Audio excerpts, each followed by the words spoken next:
speaking of queens, we have one in the studio right now because tonight she will be playing at the Magic Bag in Ferndale, right across the street. And she released a new album, Chin Up Buttercup, and it's her 5th studio album. We have in the studio Austra, or Katie from Austra. I don't know. Do you go by Katie? It's Austra? like a gray area. Austra is my middle name. So it is like, I mean, I like sign as Austra and everything, but you know, it's like the alter ego, I guess. Yeah. Like the drag name or something. Yeah. So welcome back to Michigan and the Detroit area. This record is incredible. Oh, thank you. I think you were on the YouTube channel Loud Woman, kind of going through track by track and how this is essentially it's a breakup record, and you're going through the 5 stages of grief, and you're no stranger to writing very vulnerable lyrics and intimate songs. But I want to first start talking about the cover art, because for someone who doesn't, maybe they haven't heard any songs yet, that's like their first impression if someone shows them the record. And it's beautiful, it's heartbreaking, it's so vulnerable. It's like all these things. And for audio only listeners, if you haven't seen the cover of Chin Up Buttercup, it's Austra literally doing that. But like she, you know, I feel like you're in stage maybe 3. Is it anger on the front side? I mean, I think the front side is like all of them. There's like a little bit of grief, a little bit of anger, a little bit of acceptance, a little bit of denial. That's what we were trying to capture with that cover, was just like the internal chaos. But like the whole concept of Chin Up Buttercup is like attempting to kind of appear normal and stable while going through this internal chaos. So it's like the cover is like, yeah, she's just like trying to be normal, but obviously is not. So, yeah. Like the dog surrounded by fire and flames. Oh, this is fine. Yeah, exactly. So I have not seen the back cover, but like ad mats for the show the opposite, where you're smiling. Is that the back cover of the record? It's still unhinged, I think. The promo covers for the show were from the same shoot. So basically for that shoot, we just like I like blasted Puccini opera and like fake cried for a whole bunch of time, and we just took a million photos, and then we just used a bunch of different ones for different things. But was that your idea for yeah, it was like I worked with this artist in Sweden actually called Martin Falk. And he really helped me sort of bring the visual world together.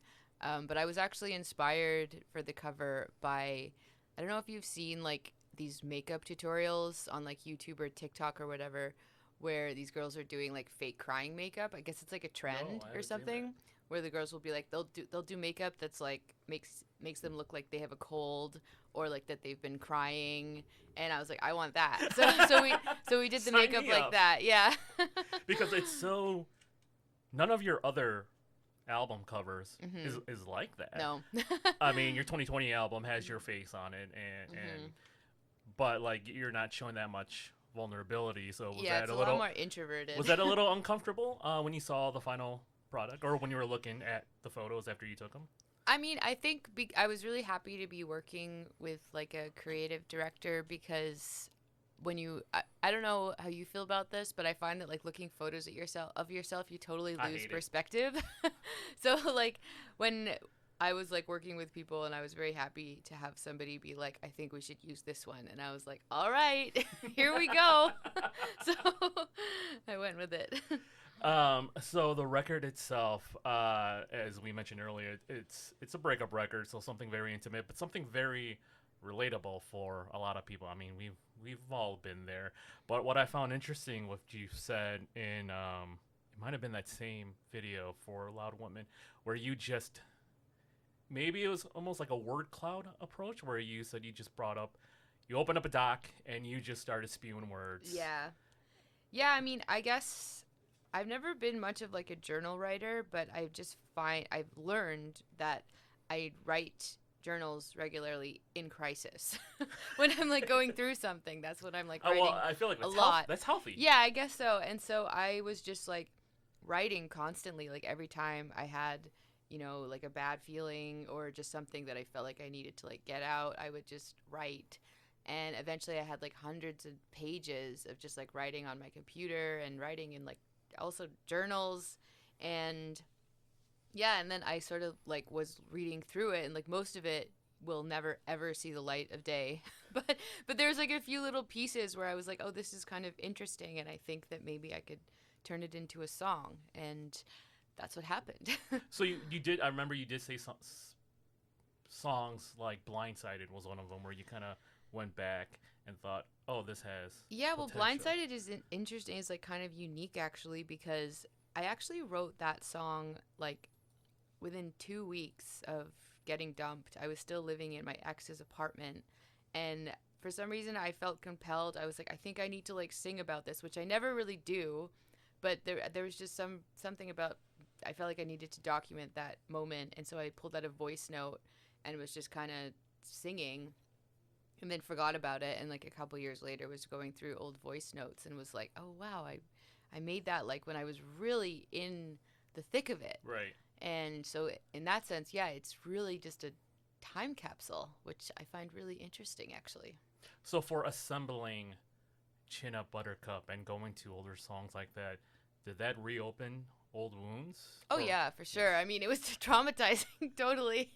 Like remixing and like having to like just like dial stuff in for like months and years and like remix and work with mixers and like all of this stuff, and just like having to go over this content again and again. I was like, man, I wish I could just like leave this behind at some point. Because I feel like it's like a double-edged sword where you get to vent out your frustrations, but then if you're producing a record, then you're kind of self-torturing yourself. Because then you have to like tweak the kick drum for 7 months. Like, so it's like, you know, there's a lot of that too. And hearing those same lyrics. Yeah, exactly. So we are going to play a few songs from the album Chin Up Buttercup. And the first one I want to play is Math Equation, which when I started listening to it, I'm like, oh, you know, kind of gives off this Kylie Minogue, Can't Get You Out of My Head, that beat in the beginning.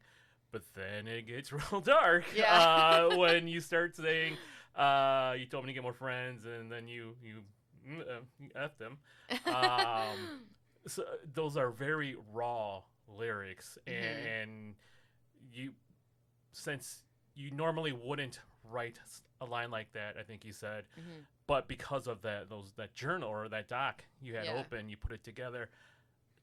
Will that now affect how you write songs for future records? It might. I would like it to, because I actually really enjoyed the process of having lyrics to start, which I had never really done before. I'm just like such a melody person. I always start with melodies and chords and all that stuff.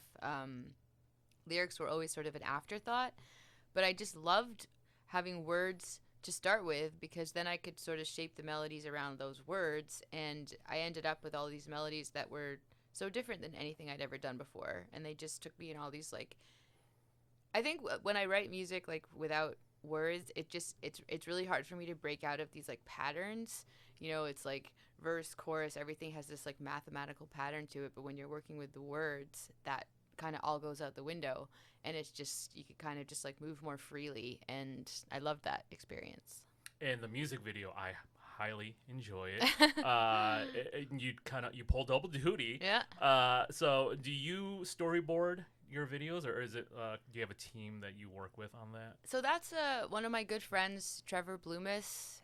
He directed that video, and he really kind of came up with this concept of this like deranged director, and then we just sort of, I think, developed the character together. Like, he had this like Lydia Tarr person in mind, and I was like, no, I'm gonna be in drag. I want to be like whatever. And so yeah, we just had a lot of fun. It looked like fun, especially near the end when the director gets to basically go unhinged. Yeah, and he had this idea of this like spinning camera with like all the and it was just a really fun video to shoot. And I've worked with Trevor on a few different projects now, and yeah, I love collaborating with him.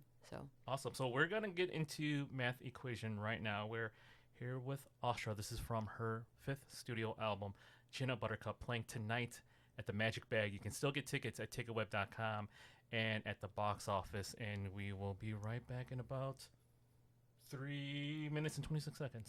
Bye.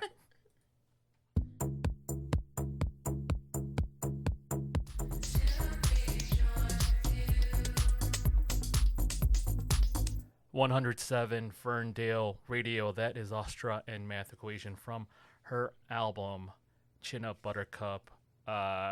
We were just talking about the music video, obviously, and how fun that is, and also talking about the next song I want to play, but I want to get into the music video for that, for Siren Song, because you said it was very shoestring budget. So when you know you don't have a lot of resources to create these videos, how do you start with that?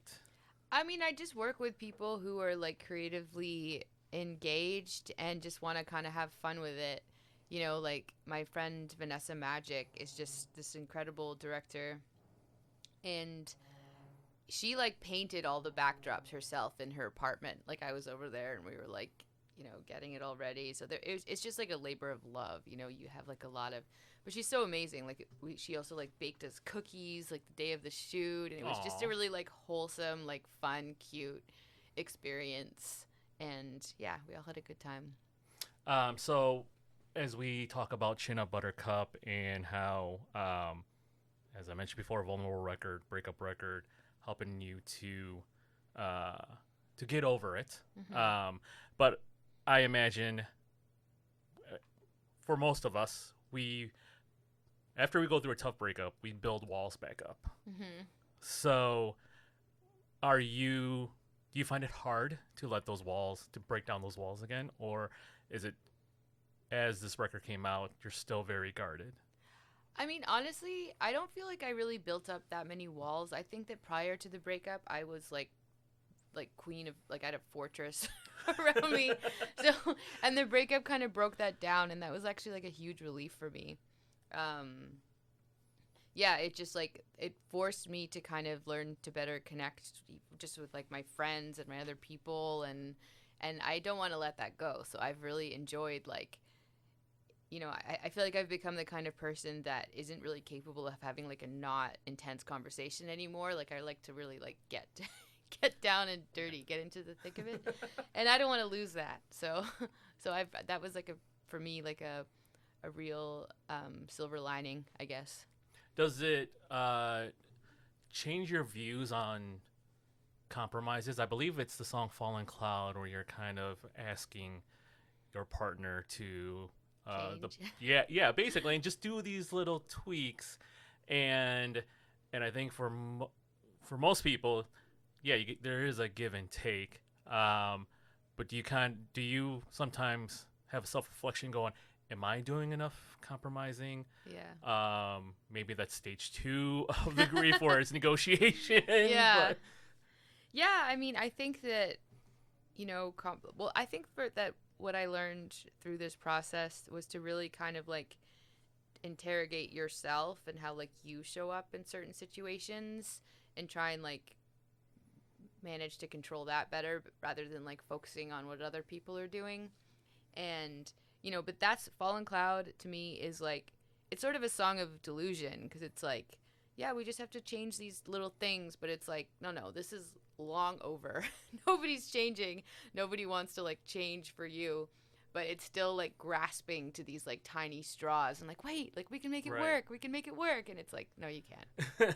But I think for me, Fallen Cloud is like a real journey, because it starts with this like kind of delusion, and then there's this big like chord change drop in the middle of the song, which I kind of say is this like moment of when you just enter the fantasy. Like you're no longer like somewhere in reality and fantasy, like you're fully engulfed in this fantasy of like a life with this person still happening and existing. And then at the very end of the song, that fantasy kind of dissolves. So this is sort of like the journey I'm on with that song.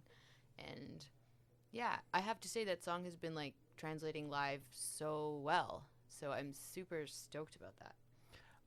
That's the thing. I imagine since you're having this extensive tour and you're getting to meet your fans, that you've heard feedback about, hey, this happened to me too, and thank you for putting out this record?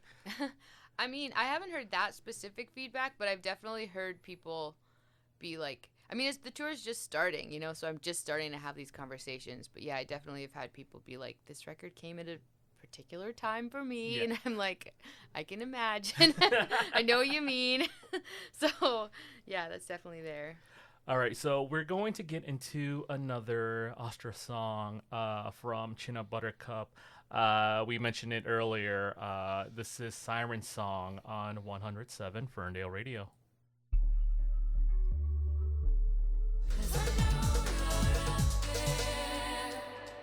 107 Ferndale Radio. That is Austra with Siren Song from her album Chin Up Buttercup. As you know, we have Austra in the studio, and again, go Google or go to YouTube and check out the Siren Song music video, because it's great. So Austra, we are in Detroit area. We were just talking about it off the air.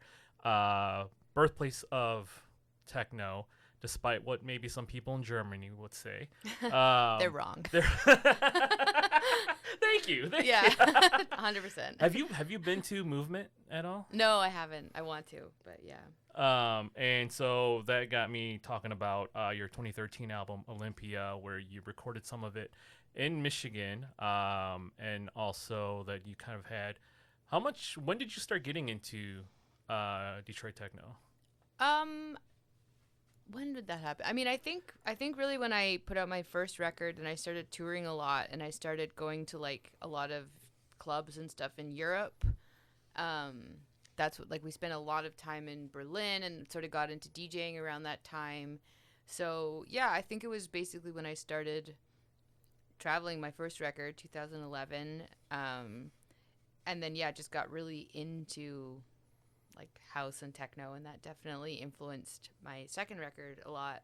And actually what's really cool is there's a song on my second record called Home, which I still play today. It's still one of like, I think one of the strongest songs I've made, and we actually got a Kevin Saunderson remix for that song. Yeah, and it's incredible.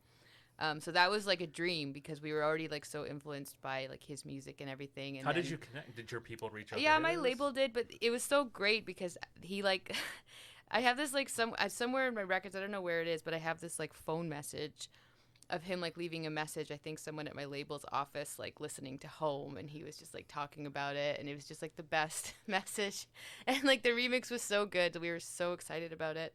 And actually another thing about Kevin Saunderson is I was DJing recently, and I was listening. He put out a record recently with like another artist that I hadn't heard of before, but I was listening to the record and I was like, wow, this is crazy. Like every single song on this record is just like a banger.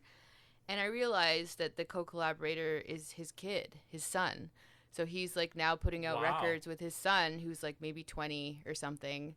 And I just think that's the cutest thing. Yeah. It's like the two of them are like making like the best kind of like techno together. That's kind of like, yeah. I don't know if you listen to Wilco at all, but Jeff Tweedy and his son Spencer Tweedy sometimes tour together, so cool. And I think they put out an album. Yeah. No, I loved it, and the record is so good. The last time, I think I DJ'd like 4 tracks from it the last time I played around like Pride or something like that, but yeah. So then let's play a song from Olympia. This is, maybe you can, if I tell you the song title, what are the first 3 words that come to your mind? Okay. We're going to play Painful Like. Okay. Oh, God, I don't know. I mean, yeah, I guess this song, well, okay, I'm just going to be more than 3 words. I'm sorry. But yeah, I just remember recording this one at the studio out in Michigan. And yeah, we just had a lot of fun with like the percussion. It's like pots and pans and like all these weird sounds and whatever. Just sort of like, yeah, I don't know. It was a wild ride making this one. So I know we being in Michigan, and we have a couple spots where you can get into Canada. How did you end up in Michigan recording that record? I think it was like through my manager at the time, was also managing the band The Kills. Oh. And the Kills had recorded at this studio. I actually can't remember the name of the studio, which is really bad. It was a long time ago though. But yeah, so I know Key it's where Club in Benton Harbor. Key Club. That's it. Yeah, so it was we shared this manager, and he was like, Key Club is amazing, and they have like all this gear, and you can just like camp out there and live there for a few weeks. And so I did that with the musicians I was collaborating with at the time. And yeah. Also, looking back on the Olympia cover art, just the power suit and this is Aura before kids started talking about Aura. Well, do you know what's funny about that actually is that was actually like that was the cover of Home, the single, and we actually had an alt cover for that record that I still regret to this day that we didn't use, because it was like my whole band at the time. I was touring with this like 6-piece band, and it was all of us, and we were kind of dressed as like circus clowns or whatever. And that's quite the opposite. I know, and I think it was like so good, but I think the people I was working with were just like, we think this is like too weird or something. And in retrospect, I'm like, I really shouldn't have listened to them. But I mean, I love the cover, but could be a good chance to reissue that record with the new cover. I've thought about it. On like an anniversary year. Yeah. No, I've definitely thought about it. I think that it should be in the world for sure. So this is from Austra's 2013 album Olympia. It's Painful Like on 107 Ferndale Radio.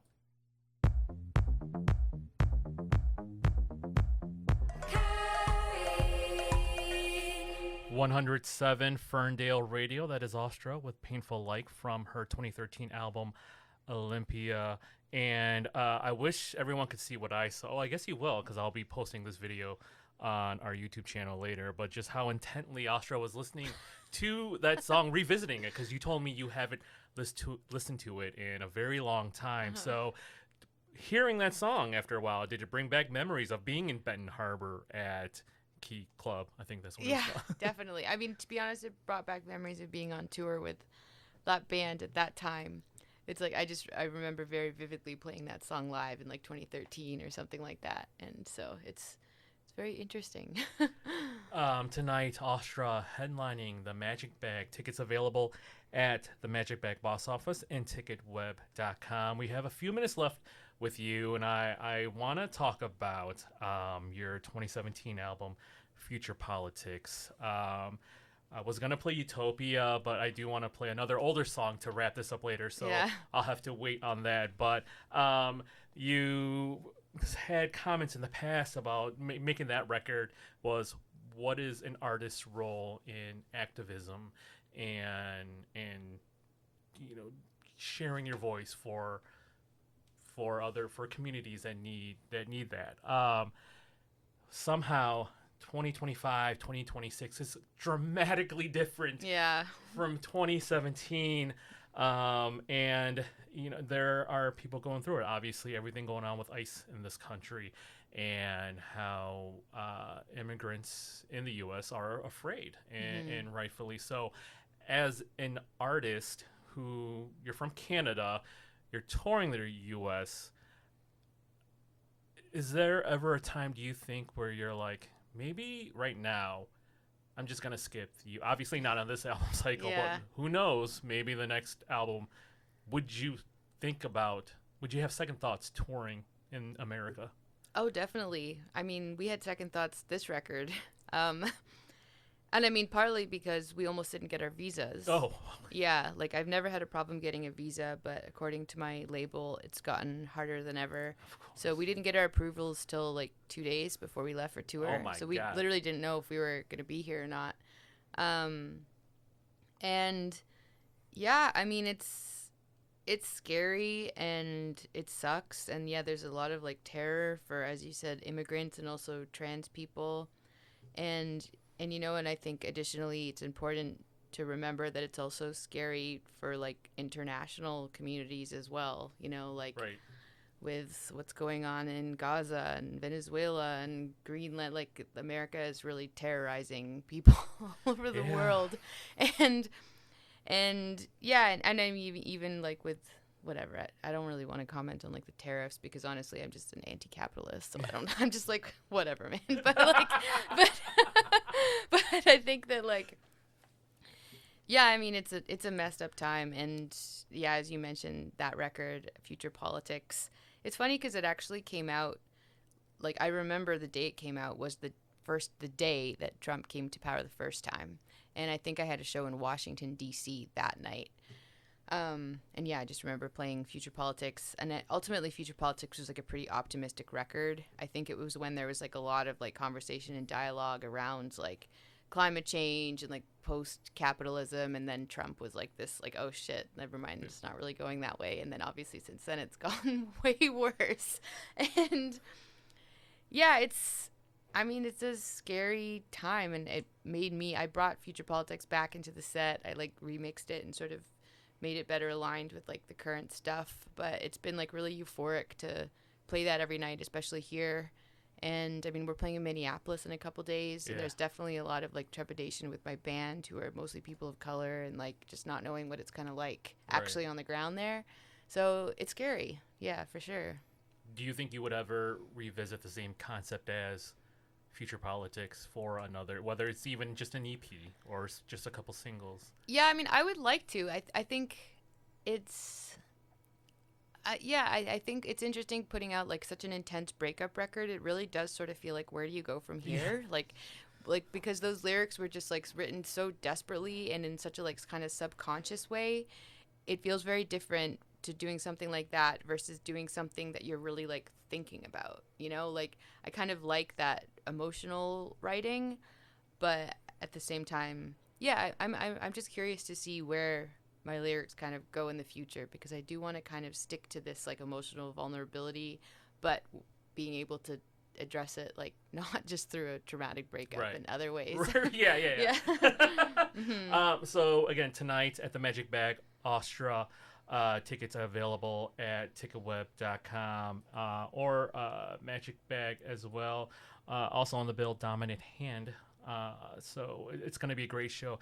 I'll be there. So with 5 albums, as you release each new album, the proportion of what can be represented from each album on your set list gets smaller. Mm-hmm. How does it get tougher how do you choose between all your children? It does get really hard, yeah. I mean, there's a few like heavy hitters that will always be there. You know, like for my first record, Lose It, Beat in the Pulse. Like every record has like the non-negotiable, like Home or wherever. Otherwise, you're gonna hear it from the crowd. Yeah. But it is fun to kind of go through the discography and like pick the kind of wild cards, which I did this time around with this show, and it's been super fun, I have to say. Like playing these songs, old songs, new songs. It's been like, yeah, I think our set is really great. And something I want to touch on too, because you're also composing films. Mm-hmm. In 2023, Swan Song, and then in this year, Maya and Samar. Mm-hmm. And how much?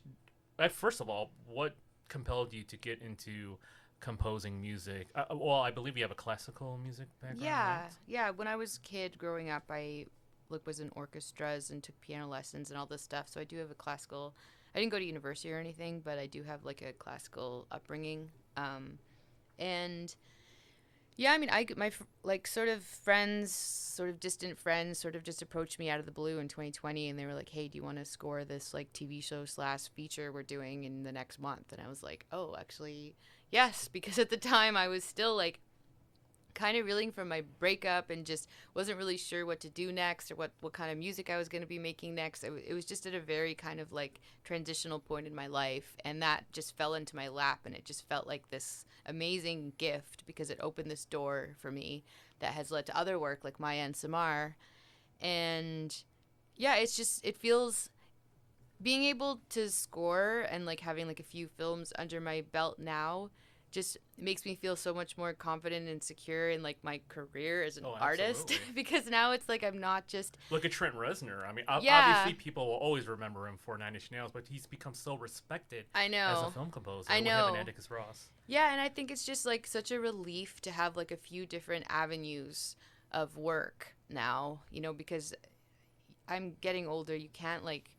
I can't play like 375 shows a year forever. So It's nice to kind of like be able to diversify, and also just creatively, it's like I love scoring so much. So it's like really amazing to be able to do that. Was that transition pretty comfortable for you?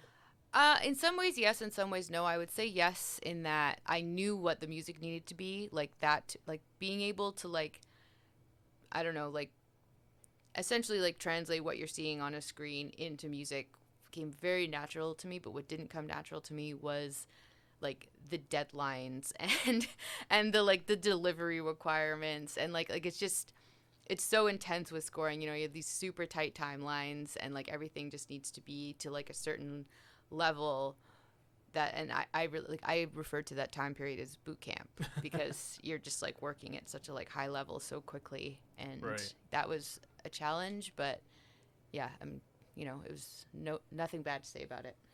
Before I let you go, I want to play a clip from an old interview of yours, and I want to see if you can guess I guess where you were, what year it was, and as a bonus, if you can guess who you were talking to. Wow, okay, cool. All right, here we go. I think there's like definitely elements of goth in our music for sure. I don't think that everything that we do is really gothy. Like I don't think all our songs are really gothy. I don't really feel like we're that gothy as people. I mean, it makes sense. Like there's definitely elements of it for sure. That's okay, well, I don't think we're gothy. Yes, I will tell you that's definitely 2011. Is that right? I think so because they played that song from Feel It Break in 2011. But they published it in 2014, so I don't know, maybe they just found it. Oh, so and maybe they I'm wrong. It. But you know what's funny is this is actually the second radio interview I've done in a row. I just did one on CBC in Ottawa where they played an old interview of mine.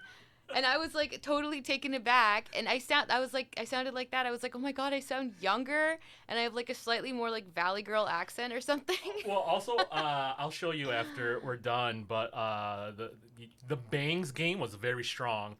Right, in that yeah. video. Well, that had to be Feel a Break era then. Maybe it was published like on the internet later. That's what I'm thinking. So sure. The outlet was called Fresh Milk TV.